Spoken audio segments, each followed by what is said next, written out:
Hai sahabat, kali ini aku akan membahas mengenai pemanasan global atau global warming. Apa itu pemanasan global? Pemanasan global adalah suatu proses meningkatnya suhu rata-rata atmosfer, laut, dan daratan bumi. Apa saja ya penyebabnya? Efek rumah kaca.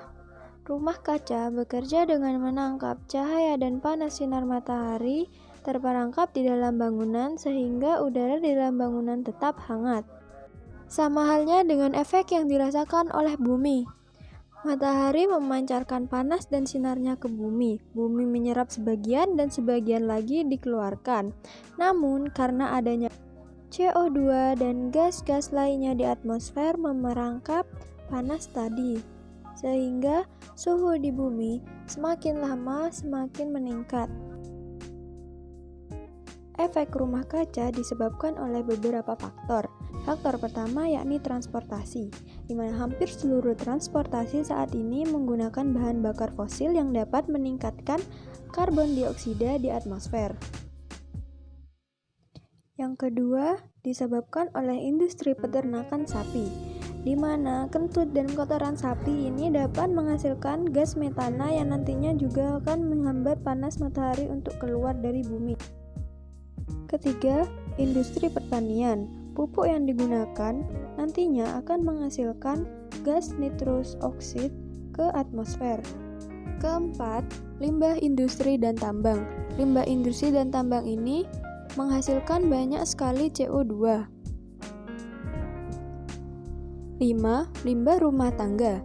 Limbah rumah tangga ini menghasilkan CO2 dan gas metana yang berasal dari bakteri-bakteri pengurai sampah.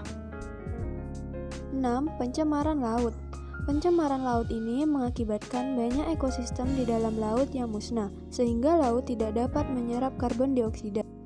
7. Penebangan dan pembakaran hutan. Ini sangat berdampak buruk karena hutan dapat menyerap karbon dioksida di atmosfer. Dampak dari pemanasan global yakni 1. Mencairnya es di kutub. Meningkatnya temperatur dari tahun ke tahun menyebabkan mencairnya es di kutub. 2. Meningkatnya ketinggian air laut. Hal ini disebabkan oleh mencairnya es di kutub. 3. Meningkatnya temperatur secara konstan. Hal ini dapat membahayakan bagi makhluk hidup, terutama kita sebagai manusia. 4. Musim kemarau akan lebih panjang, terutama pada negara dengan 2 musim, seperti Indonesia. Kelima, laut menjadi semakin hangat.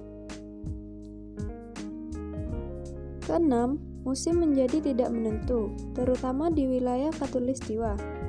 Untuk mengurangi dampak tersebut, ada beberapa solusi yang dapat kita lakukan. 1. Mengurangi pemakaian energi listrik. 2. Mengurangi pemakaian plastik dan limbah yang tidak dapat didaur ulang. Dan yang ketiga, menanam pohon.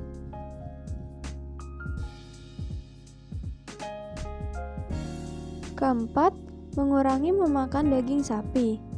Dan yang kelima, yakni memakai kendaraan umum. Itulah beberapa hal yang dapat kita lakukan.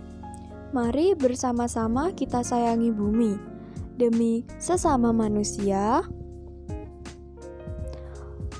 orang-orang yang kita sayangi, dan juga untuk diri kita sendiri. Karena bumi tidak membutuhkan kita, namun kita yang membutuhkan bumi. Terima kasih untuk perhatiannya. Sampai jumpa kembali.